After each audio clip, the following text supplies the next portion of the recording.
அகிலத்தின் அன்பான சொந்தங்களுக்கு இனிய வணக்கம். மீண்டும் காணிப்பதினூடாக சந்திருக்கின்றோம். ஈரான் இஸ்ரேல் இடையிலான மோதல் உச்சமடைந்துள்ள சூழ்நிலையில் ஈரான் குறித்து ஒரு அதிர்ச்சிகரமான விடயத்தை தற்பொழுது இஸ்ரேலினுடைய உளவுத்துறை தெரிவித்திருக்கின்றார்கள்.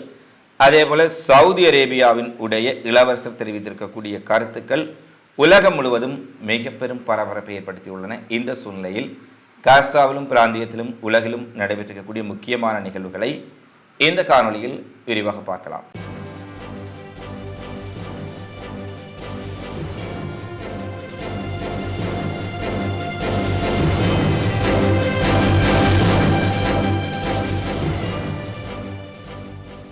இஸ்ரேல் மீது ஈரான் எப்போது தாக்குதலை நடத்தும் என்ற எதிர்பார்ப்பு நிலவி வரும் சூழ்நிலையில் காசாவில் சமாதான உடன்படிக்கையை ஏற்படுத்துவது தொடர்பான பேச்சுவார்த்தைகளும் தற்போது ஆரம்பித்திருப்பதாக அமெரிக்கா, கத்தார், எகிப்து, இஸ்ரேல் தெரிவித்திருக்கின்றார்கள்.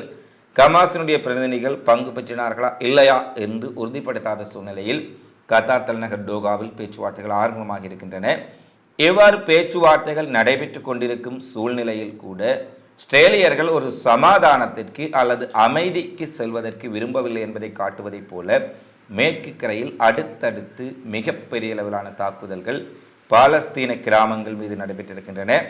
நேற்றைய தினம் கல்கிலியாவின் கிழக்கே இருக்கக்கூடிய ஆக்கிரமிக்கப்பட்ட மேற்கு கரையின் கிராமமான ஜிட் கிராமத்துக்குள்ளே திடீரென புகுந்த 50க்கு மேற்பட்ட இஸ்ரேலிய குடியேற்றவாசிகள் குறித்து நாங்கள் முன்னரே பல தடவைகள் தெரிவித்திருந்தோம். பாலஸ்தீனர்களுடைய பூர்வீகமான பாரம்பரிய நிலங்களுக்குள் அத்துமீறி ஆக்கிரமித்திருக்கக்கூடிய வந்தேறு குடிகளாக இருக்கக்கூடிய இஸ்ரேலிய குடியேற்றவாசிகள் மாஸ்க் முகமூடிகளை அணிந்தபடி பாலஸ்தீன கிராமத்துக்குள்ளே நுழைந்து ஒரு மிக கடுமையான தாக்குதலை பாலஸ்தீன கிராமத்துக்குள் மேற்கொண்டிருக்கின்றார்கள். அந்த தாக்குதல் குறிப்பாக அங்கு இருக்கக்கூடிய ஒரு இளைஞர் கொல்லப்படும் அளவுக்கு தடிகள், இரும்பு ராடுகள் போன்றவற்றினால் தாக்கி ஒரு இளைஞர் துடிக்க கொல்லப்பட்டிருக்கின்றார். 10க்கு மேற்பட்ட பாலஸ்தீனர்கள் காயப்படுத்தப்பட்டிருக்கின்றார்கள். அவர்களுடைய வாகனங்கள் பல எரிக்கப்பட்டிருக்கின்றன என்ற செய்தி வெளியாக இருக்கின்றது. மேற்கு கரையில் அதுவும் அப்பாவி பாலஸ்தீன மக்கள் மீது சேதப்படுத்தி படுகொலை செய்து காயப்படுத்தி ஒரு வெறியாட்டத்தை இஸ்ரேலின் குடியேற்றவாசிகள் நடத்தி இருக்கின்றார்கள் என்ற செய்தி வெளியாக இருக்கின்றது. அப்படி என்றால் இதை இஸ்ரேலிய குடியேற்றவாசிகள் தான் செய்திருக்கின்றார்கள். இதற்கும் இஸ்ரேலிய அரசுக்கும் பேச்சுவார்த்தைக்கும் இஸ்ரேலிய இராணுவத்திற்கும் என்ன தொடர்பு என சிலர் நினைக்கலாம். ஆனால் இந்த இஸ்ரேலிய குடியேற்றவாசிகள் இது முதல் முறை கிடையாது இவ்வாறான தாக்குதலை மேற்கொள்வது. நேற்று ஜிட் கிராமத்தில் செய்த அவர்கள் அதே கிராமத்துக்கு அருகாமையில் இருக்கக்கூடிய மேற்கு கரைக்கு ரம்லாவுக்கு அருகே இருக்கக்கூடிய ஒரு கிராமத்துக்குள்ளும் புகுந்து குடியேற்றவாசிகள் ஆக்கிரமிக்கப்பட்ட பகுதிகளிலே பாலஸ்தீன மக்களுடைய 2 வாகனங்களை எரித்திருக்கின்றார்கள். அதில் ஒரு வாகனத்தை ஒருவர் வாகனத்துக்குள் இருக்கும் போதே எரியூட்டப்பட்ட சூழ்நிலையில் அவர் இறங்கி அவசரமாக தப்பியோடி இருக்கின்றார். இந்த நிலையில் இவ்வாறான தாக்குதல்கள் இது முதல் முறை அல்ல. 1000க்கு மேற்பட்ட தாக்குதல்கள் இந்த அக்டோபர் 7ஆம் தேதிக்கு பின்னர் நடைபெற்றிருக்கின்றது. நூற்றுக்கணக்கான தாக்குதல்கள் இல்லை, 1000க்கு மேற்பட்ட தாக்குதல்கள். ஆனால் ஒரு தாக்குதலில் கூட மேற்கு கரையில் அப்பாவி பாலஸ்தீனர்கள் மீது தாக்குதல் நடத்திய இஸ்ரேலியர் ஒருவருக்கு தண்டனை வழங்கப்பட்டதாக எந்த ஒரு சான்றும் கிடைக்கவில்லை. வெறுமனே சாட்டுக்கு அல்லது கண்துடைப்பு என்று சொல்வார்கள், அதற்காக ஒரு சில குடியேற்றவாசிகளை கைது செய்துவிட்டு அவர்களை ஒரு சில நாட்களிலேயே விடுதலை செய்து விடுகின்றார்கள். அதிலும் பல இடங்களில் குடியேற்றவாசிகள் தாக்கும் போது அவர்களுடைய தாக்குதலை பொறுக்க முடியாமல் ஏதாவது ஒரு இடத்தில் பாலஸ்தீன மக்கள் எதிர்ப்பை தெரிவித்தால் அல்லது எதிர்ப்பை காட்ட முனைந்தால் அவர்களுக்கு ஆதரவாக இஸ்ரேலிய இராணுவத்தினரும் காவல்துறையும் அங்கே சென்று பாலஸ்தீன மக்களை குடியேற்றவாசிகளுடன் இணைந்து கொடூரமாக தாக்கக்கூடிய பல சம்பவங்களும் அங்கே அரங்கேறிக் கொண்டிருக்கின்றன என்பதுதான் மிக கொடூரமான விடயம். ஒருபுறம் காசாவில் குண்டுகளை வீசி இன்றைய நாளில் வெளியிட்டிருக்கின்றார்கள். 40,000க்கு மேற்பட்ட பாலஸ்தீனர்கள் அங்கே கொல்லப்பட்டு விட்டார்கள். காசாவில் இப்படியான அட்டூழியத்தை செய்து கொண்டிருக்கும் சம நேரத்தில் ஆக்கிரமிக்கப்பட்ட மேற்கு கரையில் அங்கு குடியேற்றவாசிகளை பயன்படுத்தி மிகப்பெரிய கலவரங்களை ஏற்படுத்தி மேற்கு கரையிலும் பாலஸ்தீனர்கள் வாழ முடியாத அளவுக்கு ஒரு நெருக்கடியை ஏற்படுத்தி கொண்டிருக்கின்றார்கள். இந்த நிலையில் தான் இன்று சுயாதீன ஊடகங்கள் வெளியிட்டுள்ள சூழ்நிலையில் பாலஸ்தீனர்களுக்கு எதிரான குடியேற்ற வன்முறைக்கு இஸ்ரேல் அரசு ஆதரவு கொடுக்கின்றது. குடியேற்றவாசிகளை தாக்குவதற்கு இஸ்ரேலுடைய அரசு படைகளும் போலீசாரும் பாதுகாப்பு கொடுக்கின்றார்கள். குடியேற்ற வன்முறைகள் அரசாங்கத்தினாலேயே அறிவுறுத்தப்படுகின்றது, இயக்கப்படுகின்றது, கட்டுப்படுத்தப்படுகின்றது.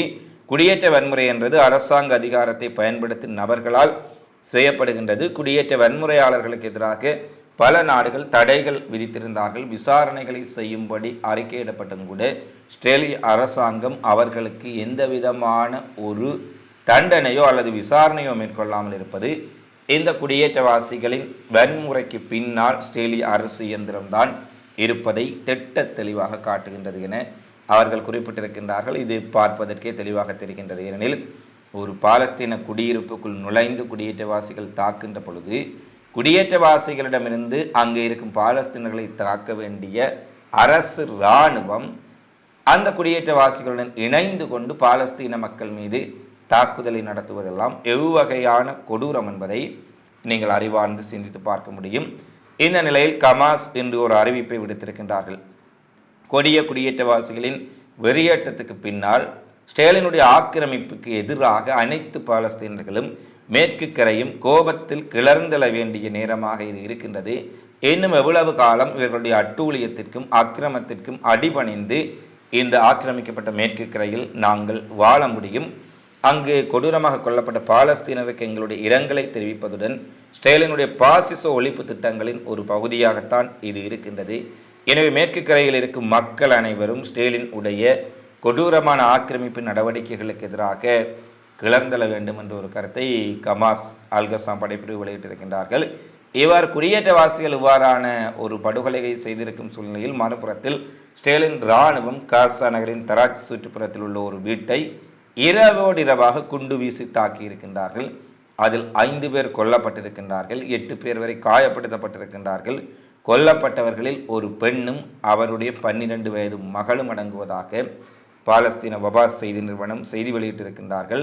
தாக்குதலில் பாதிக்கப்பட்டவர்கள் அல்லகாலி அரபு மருத்துவமனைக்கு சிகிச்சைக்காக கொண்டு வரப்பட்டிருப்பதாக தெரிவிக்கப்பட்டிருக்கின்றது. எனவே ஒருபுறம் குடியேற்றவாசிகள் படுகொலைகளை நடத்தும் அதே சம நேரத்தில் மறுபுறத்தில் இஸ்ரேலிய இராணுவமும் மிக கொடூரமான தாக்குதலை அங்கே பாலஸ்தீனர்களை கொல்வதில் மும்முரமாக ஈடுபட்டிருக்கின்றார்கள் என்பதை தெளிவாக பார்க்கக்கூடியதாக இருக்கின்றது.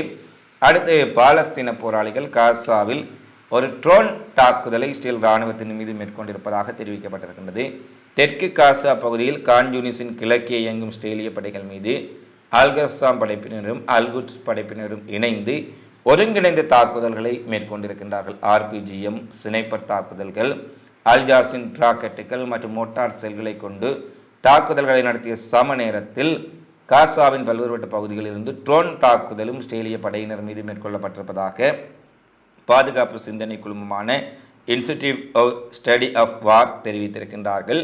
பாலஸ்தீன குழுக்கள் ஒன்றிணைந்து அல்கசாம், அல்குட்ஸ், அலக்ஷா தியாகிகள் படையணி, முஜாகிதீன்கள் ஒன்றிணைந்து ஒரு ஒருங்கிணைக்கப்பட்ட மிக துல்லியமான தாக்குதலை நெட்சாரிம் கர்டாரில் இருக்கக்கூடிய இஸ்ரேலிய படைகள் மீது நடத்தியிருப்பதாகவும் இதில் இஸ்ரேலிய படைகளுக்கு கணிசமான சேதம் ஏற்பட்டிருப்பதாகவும் குறிப்பாக அவர்களுடைய ராக்கெட் தாக்குதலில் இஸ்ரேலினுடைய 2 மெர்காவா டேங்கிகள் முற்றாக தகர்க்கப்பட்டிருப்பதாக அந்த ஊடகம் செய்தி வெளியிட்டிருக்கின்றது. அது மட்டுமல்ல, கான்யூனிஸிலிருந்து தெற்கு இஸ்ரேலில் ஏற்கனவே கமாஸ் படையினர் ராக்கெட்டுகளை ஏவிய சூழ்நிலையில் நேற்று இஸ்ரேலிய இராணுவத்தினர் மீது ட்ரோன் தாக்குதல் ஆளில்லா விமானங்களை கொண்டு அவர்கள் தாக்கி இருக்கின்றார்கள் என்ற செய்தியும் முக்கியமாக வெளியாக இருக்கின்றது. எனவே காசாவுக்குள் ட்ரோன் தாக்குதல், ஏவுகணை தாக்குதல்களை மேற்கொள்ளும் நிலையில்தான் கமாஸ் அமைப்பினர் இன்னும் பலத்துடன் இருக்கின்றார்கள் என்பதையும் இந்த விடயங்கள் தெளிவாக காட்டுவதாக பல பத்திரிகைகளும் இன்றைய நாளில் அரபுலக பத்திரிகைகள் செய்தி வெளியிட்டிருக்கின்றார்கள். எனவே காசாவில் நிலைமை இவ்வாறு இருக்க ஈரான் தொடர்பாக இஸ்ரேல் இன்று ஒரு அதிர்ச்சிகரமான செய்தியை வெளியிட்டிருக்கின்றார்கள். ஈரான் தாக்குதலை தாமதப்படுத்துவதற்கு என்ன காரணம் என்பது பலருக்கு புரியாத புதிராக இருக்கின்றது. அதே போல உலகின் மிக பலமான உளவுத்துறை என்று சொல்லக்கூடிய மொசாட், அமெரிக்காவினுடைய உளவுத்துறை சிஐஏக்கு கூட இஸ்ரேலை ஈரான் தாக்கப் போகின்றார்கள் என்ற செய்தியை தினமும் வெளியிட்டுக் கொண்டிருக்கின்றார்களே ஒழிய எவ்வாறான தாக்குதல், எந்த வகையில், எந்த முனைகளில் இருந்து ஈரான் இஸ்ரேலை தாக்கப் போகின்றார்கள் என்ற விடயத்தை இவர்களினால் துல்லியமாக கண்டறிய முடியவில்லை என்பதுதான் தற்போது மிக பெரும் சிக்கலாக மாறியிருக்கின்றது.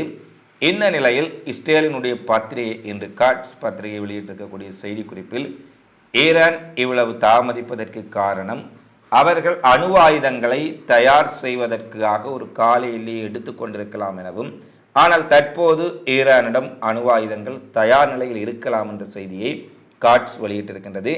அதற்கு அவர்கள் மொசாட்டினுடைய முன்னாள் பாதுகாப்புத்துறை தலைவர் ஒருவர் வெளியிட்டிருக்கக்கூடிய ஆதாரங்களை மேற்கோள் காட்டி ஈரானிடம் 6 முதல் 8 அணுகுண்டுகள் தயாரிக்கப்பட்டுள்ளதாகவும், இந்த யுத்தம் எல்லை மீறி சென்றால் ஈரான் அந்த அணு ஆயுதங்களை பாலிஸ்டிக் ஏவுகணைகள் மூலம் ஸ்டேலுக்குள் ஏவுவதற்குரிய வாய்ப்புகள் இருப்பதான ஒரு அதிர்ச்சிகரமான செய்தியை வெளியிட்டிருக்கின்றார். ஏற்கனவே கடந்த 2 மாதங்களுக்கு முன்பாகவே சர்வதேச அணுசக்தி முகமையும் ஸ்டேலினுடைய உளவுத்துறை, அமெரிக்காவுடைய உளவுத்துறை ஒரு செய்தியை வெளியிட்டிருக்கின்றார்கள்.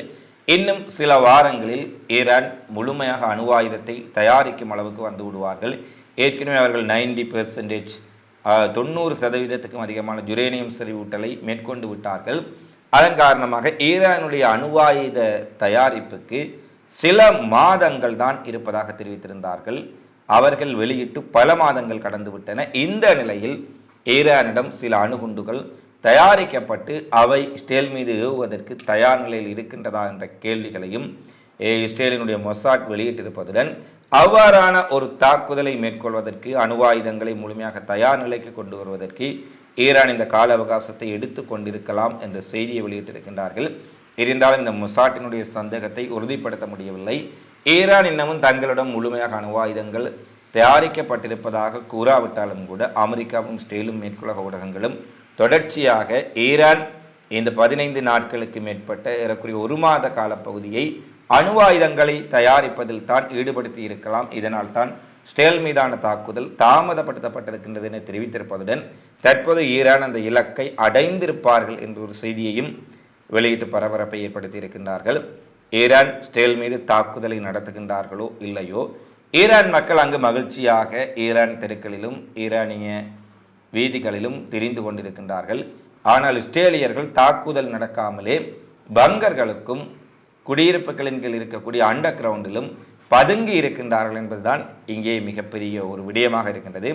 இந்த நிலையில்தான் ஈரான் தாக்குதல் தாமதிக்கும் ஒவ்வொரு கணத்திலும் இஸ்ரேலினுடைய மொசாட்டும் அமெரிக்காவின் சிஐஏயும் இஸ்ரேலை ஈரான் அப்படி தாக்கப் போகின்றார்கள், இப்படி தாக்கப் போகின்றார்கள், பாலிஸ்டிக் ஏவுகணை கொண்டு தாக்கப் போகின்றார்கள் என்று கூறிக்கொண்டிருந்தவர்கள் தற்பொழுது அணு ஆயுதத்தை அவர்கள் உருவாக்கிவிட்டார்கள், அதை கொண்டு தாக்கப் போகின்றார்கள் என்று தங்கள் மக்களை தாங்களே மிகப்பெரிய அச்சத்திலும் அதிர்ச்சியிலும் ஆழ்த்தி கொண்டிருக்கின்றார்கள் என்பதுதான் இங்கு வெளிப்படையாக தெரியக்கூடிய விடயமாக இருக்கின்றது. இந்த நிலையில் ஈரான் தன்னுடைய உளவியல் யுத்தத்தினூடாக இஸ்ரேலை மிகப்பெரிய அளவில் பின்னடைவுக்குள்ளாக்கி இருக்கின்றார்கள். இது இஸ்ரேலிய பங்கு சந்தைகளிலும் மிகப்பெரிய அளவில் பின்னடைவு ஏற்படுத்தி எதிரொலித்திருக்கின்றது என்பதையும் நாங்கள் இங்கு பார்க்கக்கூடியதாக இருக்கின்றது. அடுத்து சவுதி அரேபியாவினுடைய ஆட்சியாளர் முகமது பின் சல்மான் குறித்து ஒரு அதிர்ச்சிகரமான தகவல் வெளியாகியுள்ளது. ஏற்கனவே சவுதி அரேபியாவையும் இஸ்ரேலையும் சம நிகரான ஒரு நட்புக்கு கொண்டு வருவதற்கு அல்லது அவர்களுடைய உறவுகளை இயல்பாக்கி சவுதி அரேபியா இஸ்ரேலை ஒரு நட்பான நாடாக மாற்றுவதற்கு அமெரிக்கா பல வருடங்களாக தொடர்ச்சியான முயற்சிகளை மேற்கொண்டு வருகின்றார்கள். அவ்வாறு சவுதி அரேபியாவும் இஸ்ரேலும் ஒரு நட்பான நாடாக செயற்படுவதற்கு ஒப்பந்தம் செய்வதற்கு சில வாரங்கள் இருக்கின்ற சூழ்நிலையில் தான் அமெரிக்காவின் பேச்சுவார்த்தை காரணமாக அவர்கள் இணக்கப்பாடு எட்டப்படும் நேரத்தில் தான் அக்டோபர் 7 தாக்குதலை கமாஸ் நடத்திய பின்னர் பாலஸ்தீனத்தில் இஸ்ரேல் நடத்திய படுகொலைகள் உலகம் முழுவதும் இருக்கக்கூடிய இஸ்லாமிய மக்கள் மத்தியில் இஸ்ரேலுக்கு எதிரான ஒரு கொதிப்பையும் நிலைப்பாட்டையும் ஏற்படுத்தியிருந்தது.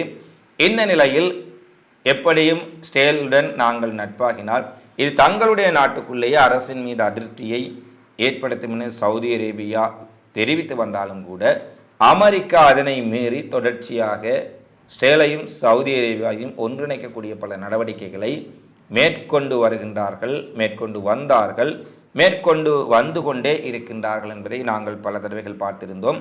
இந்த நிலையில்தான் சவுதி அரேபியாவினுடைய ஆட்சியாளர் முகமது பின் சல்மான் அமெரிக்காவின் உடைய முக்கியமான ஒரு பிரதிநிதியுடன் பொலிட்டிகோவின் அறிக்கையின்படி அமெரிக்காவுக்கு நான் இஸ்ரேலுடன் உறவை இயல்பாக்கி சவுதி அரேபியாவும் இஸ்ரேலும் ஒரு நட்புமிக்க நாடுகளாக மாறிவிட்டால் தன்னுடைய உயிருக்கு ஆபத்து இருப்பதாகவும் கொலைக்கு அஞ்சுவதாகவும் அமெரிக்க காங்கிரஸ் உறுப்பினர்களிடம் நேரடியாக அவர் தெரிவித்திருக்கின்றார் என்ற செய்தி பரபரப்பை ஏற்படுத்தி இருக்கின்றது. ஏனெனில் இஸ்ரேலின் உடைய உறவை அவர் தானாக ஏற்றுக்கொண்டு அமெரிக்கா சொன்னதின்படி இணைந்து கொண்டால் அவருடைய உயிருக்கு ஆபத்து என்று அவர் கூறுகின்றார்களானால் இந்த பிராந்தியத்தில் இஸ்ரேலுக்கு மிகவும் எதிரான நிலைப்பாட்டை கொண்டிருப்பவர்கள் ஈரானியர்களும் ஈரான் அரசாங்கமும். அப்படியானால் ஈரானினால் அல்லது ஈரானினுடைய உளவுப்படையினரால் ஈரான் இராணுவத்தினரால் சவுதி அரேபியாவினுடைய மன்னருக்கு ஏதாவது உயிராபத்து ஏற்படும் என்பதை அவர் குறிப்பிடுகின்றாரா என்பது ஒரு மிகப்பெரிய கேள்வி. இரண்டாவது கேள்வி, அவருக்கு உயிராபத்து ஏற்படும் என்ற அச்சுறுத்தல் விடுக்கப்படாவிட்டால் அல்லது இஸ்ரேலுடன் தான் உறவாடுவதால் தன்னுடைய உயிருக்கு ஆபத்தை ஏற்படுத்தி விடுவார்கள் என அவர் நம்பாவிட்டால் அவர் இஸ்ரேலுடன் உறவை ஏற்படுத்தி விடுவாரா என்பதும் மிகப்பெரிய கேள்வி. இத்தனை குழந்தைகள், பெண்கள், 40,000 பேர் வரையுள்ள பாலஸ்தீன மக்களை கொன்று குவித்திருக்கக்கூடிய கொலைகாரன் நெதன்யாகு கொலைகார நாடு இஸ்ரேலுடன் நட்புறவை பேணுவதற்கு அப்படி என்றால் அவர் விரும்புகின்றார். ஆனால் தன்னுடைய உயிரச்சம் காரணமாகத்தான் அவர் அதிலிருந்து தள்ளி நிற்கின்றார் என்று சொன்னால் இந்த கருத்துக்கள் நிச்சயமாக சவுதி அரேபியாவினுடைய ஆட்சியாளர் முகமது பின் சல்மானுக்குத்தான் அவமானமே ஒழிய இது ஈரானுக்கு கிடையாது என்பதை அவர் புரிந்து கொள்ள வேண்டும்.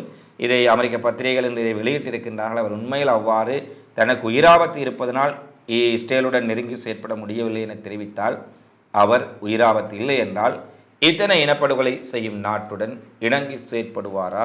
இஸ்ரேலும் சவுதி அரேபியாவின் நட்பு நிறைந்த நாடுகளாக மாறிவிடுமா என்ற கேள்விகளுக்கு நீங்கள் தான் பதிலளிக்க வேண்டும். உங்களுடைய கருத்துக்களை தவறாமல் கொமெண்ட்ஸில் பதிவிடுங்கள் என கேட்டுக்கொண்டு மீண்டும் காணொலியில் உங்களை சந்திக்கும் வரை உங்களிடமிருந்து விடைபெறும் நான் உங்கள் அன்பின் சந்துரு. வணக்கம்.